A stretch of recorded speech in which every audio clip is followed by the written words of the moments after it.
علامہ نفیس احمد صدیقی۔ بسم اللہ الرحمن الرحیم۔ محترم مفتی صاحب، چونکہ آج کل سوشل میڈیا پہ بہت زیادہ چرچیت ہیں، بہت زیادہ ان کا چرچا ہو رہا ہے، کاش کہ یہ اچھے نام سے ان کا چرچا ہوتا تو بہت ہی اچھا ہوتا، لیکن جس نام سے لوگ یاد کر رہے ہیں عمومی طور پہ اللہ یہ کہ چند ایک چھوڑ کر جو کہ صرف اقربا پروری اور شخصیت پرستی اور مسلک پرستی میں آ کر وہ لوگ اوٹ پٹانگ کی باتیں کر رہے ہیں، حمایت کی باتیں کر رہے ہیں، وہ بھی آ کر ایسی بات کر رہے ہیں کہ مسعود صاحب سے صرف ان کی زبان سلپ کر گئی ہے۔ بھائی زبان سلپ کرتی ہے، ایک آدھ سیکنڈ کے لیے سلپ کرتی ہے، پھر آدمی رجوع کر لیتا ہے، اور اگر وہ نہ بھی رجوع کیا، اس کو پتہ نہیں چلا، تو لوگ سمجھ لیتے ہیں سننے والا کہ یہاں اس سے مسٹیک ہو گیا ہے، غلطی ہو گئی، جان بوجھ کر نہیں، اس کی زبان سلپ کر گئی ہے۔ لیکن جہاں 3 4 5 7 منٹ کی باتیں ہو رہی ہوں اور بار بار ایک بات کو دہرائی جا رہی ہو، وہ سلپ آف ٹنگ نہیں ہے، وہ زبان کی غلطی نہیں ہے، وہ ان کی اندر کی جو غلاظت ہے وہ انہوں نے باہر نکالا ہے، اور ابھی پھر اس طرح کی باتیں وہ کر رہے ہیں، اور پھر اپنی اس گندگی کو چھپانے کے لیے جس طرح کی معذرت کر رہے ہیں، وہ معذرت بالکل ڈھیلا ڈالا ہے کہ لوگ یہ دعویٰ کر رہے ہیں، میرے حالیہ بیان پہ لوگوں کا یہ دعویٰ ہے کہ میری باتوں میں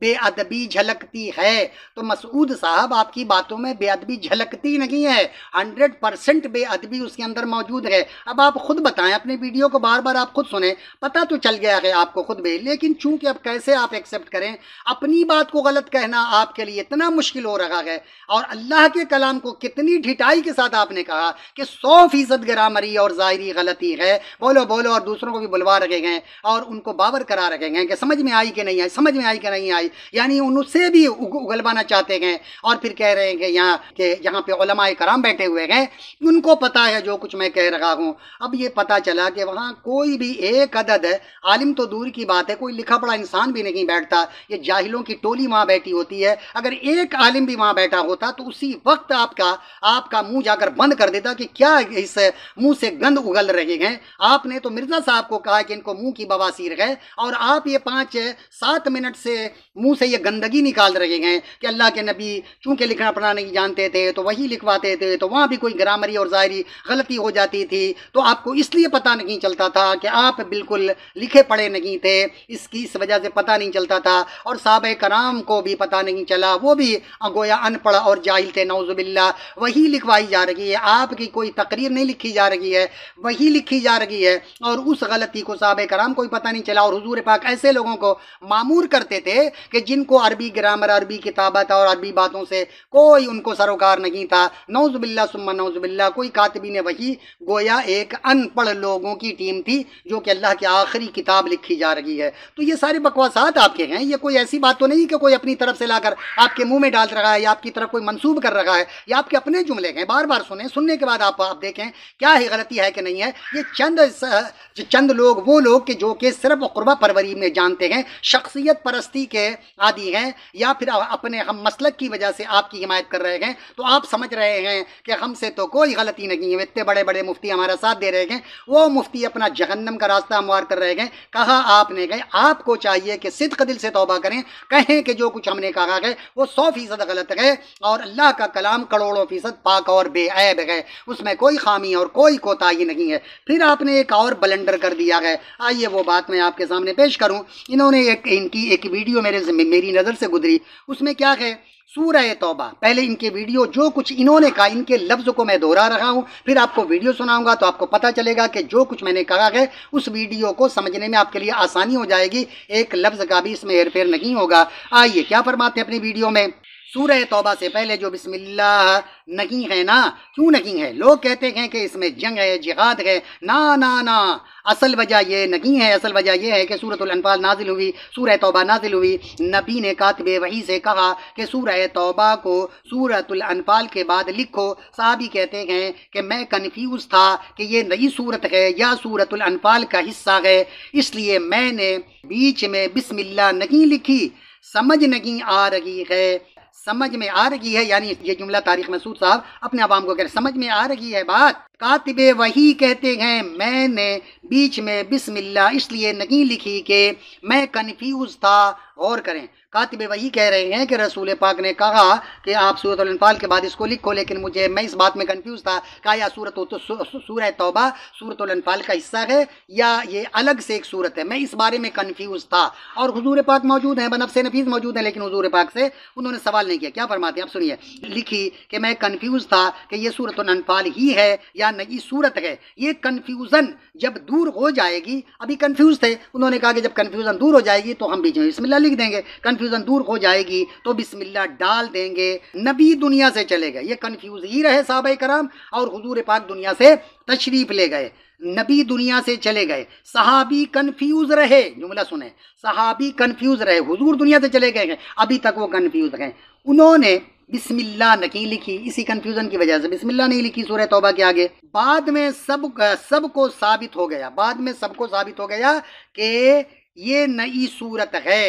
بعد میں لوگوں کو پتا چلا، حضور تشریف لے گئے تو بعد میں لوگوں کو پتا چلا کہ یہ نئی صورت ہے۔ اب ذرا ان سے سوال کر لیا جائے کہ جناب والا بعد میں لوگوں کو کیسے پتا چلا؟ کیا لوگوں کو الہام ہوا؟ رسول پاک نے تو بتایا ہی نہیں، صحابہ کرام کنفیوز ہی رہے، جو لکھنے والے جن کو ڈائریکٹ حضور بتا رکھے گئے، نہ حضور کو حضور نے لکھوایا نہ صحابہ کرام کو پتا چلا۔ اب یہ تیسرا کہاں سے آ گیا جس نے آ کے بعد والے لوگوں کو بتایا کہ یہ نئی صورت ہے؟ بعد والوں کو پتہ چل گیا، کیا بعد والوں کو وہی نازل ہوئی ہے؟ لہذا یہ ہمارے مسعود صاحب پہ وہی نازل ہوئی ہوگی کہ وہ حضور نے بتایا نہیں، صحابہ کرام بھی کنفیوز تھے اور بعد والوں کو پتہ چلا۔ تو اب یہ گویا فرماتے ہیں بعد میں سب کو ثابت ہو گیا کہ یہ نئی صورت ہے، مجال ہے کوئی بسم اللہ بیچ میں ڈال دے۔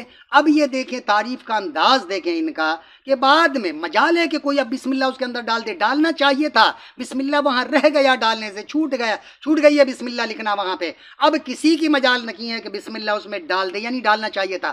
اگر صحابہ کرام کو اس وقت پتہ چل جاتا کہ یہ ایک الگ صورت ہے تو صحابہ کرام ڈال دیتے، تو گویا قرآن پاک میں ایک بسم اللہ کم رہ گیا ہے، اب اس کو کوئی دنیا کا بندہ ڈال نہیں سکتا۔ تو یہ ایک خامی ہے یا نہیں ہے؟ اگر بسم اللہ اس میں ہونا چاہیے تھا نہیں ہے تو خامی ہے یا نہیں ہے؟ تو یہ خامی گنوا رکھے گے محترم کہ بسم اللہ بیچ میں ڈال دے، کسی کی اب جرت نہیں ہے۔ بھائی نبی کے دور میں جس طرح لکھا گیا اب وہ چینج نہیں کر سکتا کوئی، یعنی اب پھر فرماتے ہیں کہ کوئی ہے ایسی کتاب، یعنی دنیا میں جو بھی کتابیں ہیں اس میں غلطی ہوتی تو لوگ اس کی اصلاح کر دیتے ہیں، اگر رائٹر سے غلطی ہو گئی ہے تو پھر اس کے بعد جو نظر ثانی کرتے ہیں وہ اس کے اندر اصلاح کر دیتے ہیں کہ حضرت یہاں پہ یہ نہیں ہے، وہ ہے، وہ نہیں ہے، یہ ہے، یہاں آپ نے ایک نقطہ ڈال دیا ہے، میں اس کو ہٹا رہا ہوں، وہ خود بخود ہٹا دیتے ہیں۔ جب 100% کنفرم ہوتا ہے تو پوچھنے کی ضرورت نہیں پڑتی ہے۔ لہذا اب بتائیے کہ دنیا میں کوئی ایسی کتاب ہے کہ جو غلط لکھ گئی تو غلط ہی ہے، اس میں لوگ گویا کریکشن کر دیتے ہیں، لیکن واحد کتاب وہ ہے قرآن پاک جس میں جو لکھ گیا ہے بس من وعن ویسا ہی رہے گا، اس میں رد و بدل کرنے والا کوئی نہیں ہے۔ اب آئیے ان کی ویڈیو کو آپ خود سن لیجئے، اب آپ کو بہتر طریقے سے سمجھ میں آ جائے گی ان کی باتیں۔ سورہ توبہ سے پہلے جو بسم اللہ نہیں ہے نا، کیوں نہیں ہے؟ لوگ کہتے ہیں اس میں جنگ ہے، جہاد ہے، نا اصل وجہ یہ نہیں ہے۔ اصل وجہ یہ ہے سورہ انفال نازل ہوئی، سورہ توبہ نازل ہوئی، نبی نے کاتب وحی سے کہا کہ سورہ توبہ کو سورہ انفال کے بعد لکھو۔ صحابی کہتے ہیں میں کنفیوز تھا کہ یہ نئی صورت ہے، یہ سورہ انفال کا حصہ ہے، اس لیے میں نے بیچ میں بسم اللہ نہیں لکھی۔ سمجھ میں آ رہی ہے بات؟ کاتب وحی کہتے ہیں میں نے بیچ میں بسم اللہ اس لیے نہیں لکھی کہ میں کنفیوز تھا کہ یہ سورہ انفال ہی ہے یا الگ نئی صورت ہے۔ یہ کنفیوژن جب دور ہو جائے گی تو بسم اللہ ڈال دیں گے۔ نبی دنیا سے چلے گئے، صحابی کنفیوز رہے، انہوں نے بسم اللہ نہیں لکھی، بعد میں سب کو ثابت ہو گیا یہ نئی صورت ہے۔ مجال ہے کوئی بسم اللہ بیچ میں ڈال دے، مجال ہے کوئی بسم اللہ بیچ میں ڈال دے۔ بھائی نبی کے دور میں جس طرح لکھا گیا اب وہ چینج کوئی ہے ایسی کتاب؟ لوگ کتاب میں لکھ دیتے ہیں نا غلطی سے حضرت یہ رہ گئی تھی تو میں نے ڈال دیا۔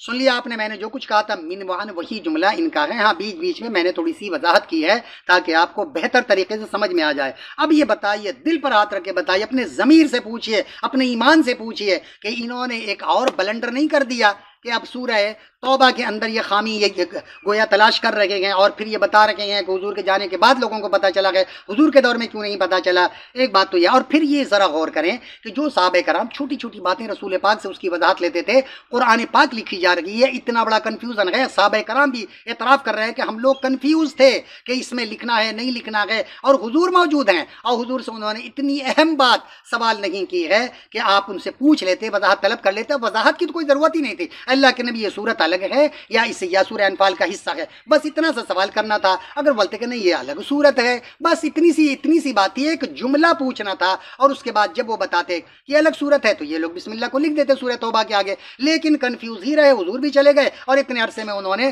پوچھا ہی نہیں رسول پاک سے کہ اس میں بسم اللہ لکھنا ہے یا نہیں لکھنا ہے، جبکہ چھوٹی چھوٹی باتیں صحابہ کرام اللہ کے نبی سے پوچھ لیا کرتے تھے. آئیے ایک حدیث پاک بھی آپ کو اس حوالے سے پیش کروں، جیسا کہ سنن ابو داؤد حدیث نمبر 1285 میں ہے کہ رسول پاک صدقہ کے حوالے سے پیش کر رہے ہیں کہ یہ بھی صدقہ ہے، یہ بھی صدقہ، اچھی بات کی تعلیم دینا صدقہ ہے، بری باتوں سے روکنا بھی صدقہ ہے. آپ نے آخر میں فرمایا کہ اپنی بیوی سے ہم بستر ہونا بھی صدقہ ہے. تو یہ ایک ایسی بات تھی کہ عام طریقے سے لوگ اس کی وضاحت نہیں لیتے. اللہ کے نبی نے کہہ دیا کہ ٹھیک ہے یہ عمل بھی صدقہ ہے، بس اتنا جاننا کافی تھا. لیکن اس بات کی بھی انہوں نے وضاحت لی ہے، جو نہ بھی لیتے تو اسلام کی صحت پہ کوئی اثر پڑنے والا نہیں تھا. لیکن اس بات کی بھی انہوں نے وضاحت لی تو صحابہ کرام نے پوچھا، صحابہ نے عرض کیا اے اللہ کے رسول، انسان اپنی خواہش پوری کرے اور یہ اس کے لیے صدقہ بنے؟ یعنی انسان تو اپنی خواہش پوری کر رہا ہے، پھر صدقہ کیسے بن گیا یہ عمل؟ تو آپ صلی اللہ علیہ وآلہ وسلم نے فرمایا بتاؤ اگر وہ یہ کام حلال جگہ نہ کرتا تو کیا گناہ نہ ہوتا؟ اگر وہ ایسی جگہ جا کے کرے جو اس کے لیے حلال نہ ہو تو گناہ نہیں ہوگا. تو اس کا مقصد یہ ہے کہ جب وہ مناسب جگہ کر رہا ہے، حلال جگہ کر رہا ہے،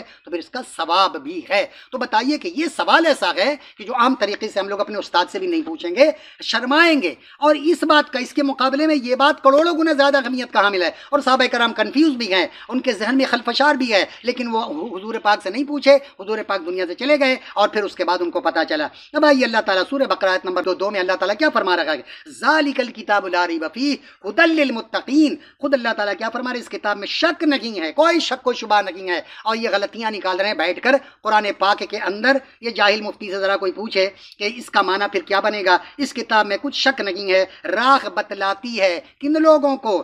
ڈرنے والوں کو. کس کو راہ بتلاتی ہے قرآن پاک؟ کن لوگوں کو راہ بتلاتی؟ ڈرنے والوں کو. اب یہ دیکھیں کہ قرآن پاک میں انہوں نے دو جگہ اتنا بلنڈر کیا ہے.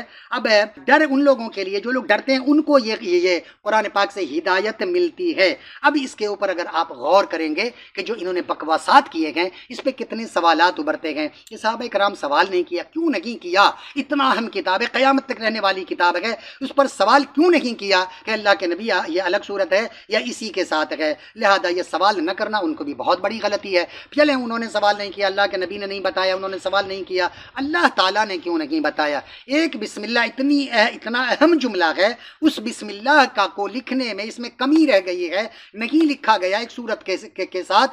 اور اللہ نے کیوں نہیں بتا دیا کہ جبرائیل جا کر بتا دو ان لوگوں کو، صحابہ کرام کو کنفیوژن ہے، حضور پاک کو بتا دو کہ آپ کے صحابی جو قرآن پاک کو لکھ رہے ہیں، سورۃ الانفال کو اور سورہ توبہ کو لکھ رہے ہیں، ان کو کنفیوژن ہے. لہذا وہ شرم سے نہیں پوچھ رہے، کس وجہ سے نہیں پوچھ رہے ہیں؟ آپ ان کو بتا دیجئے کہ یہ صورت الگ ہے، اس کے آگے بسم اللہ لکھ دی جائے. ایسا بھی نہیں ہوا تو کوئی اللہ کو بھی خبر نہیں رہی ہے. بلنڈر پہ بلنڈر کیے جا رہے ہیں. مفتی صاحب خدا سے خوف کرو اور معافی مانگو صدق دل سے اس جملے پر بھی کہ جو تم نے کہا حضور لکھے پڑھے نہیں تھے، اس وجہ سے پتہ ہی نہیں چلا، اور وہ غلطی آج بھی رہ گئی ہے، ظاہری اور گرامری غلطی. اور پھر آپ نے یہ کہہ دیا سورہ توبہ میں بسم اللہ کے حوالے سے کہ صحابہ کرام کنفیوز ہی رہے، سوال تک نہیں کیا، اور پھر اس کے بعد ہمارے پیارے نبی دنیا سے بھی چلے گئے. لہذا وہ غلطی آج تک موجود ہے. پھر آپ تعریف کر رہے ہیں کہ جناب والا ہے کوئی ایسی کتاب کہ جس کے اندر غلطی رہ جائے اور اس غلطی کو چھوڑ دیا جائے، کوئی اس کی تصحیح نہ کرے. یہ قرآن پاک کی تعریف ہو رہی ہے، برائی ہو رہی ہے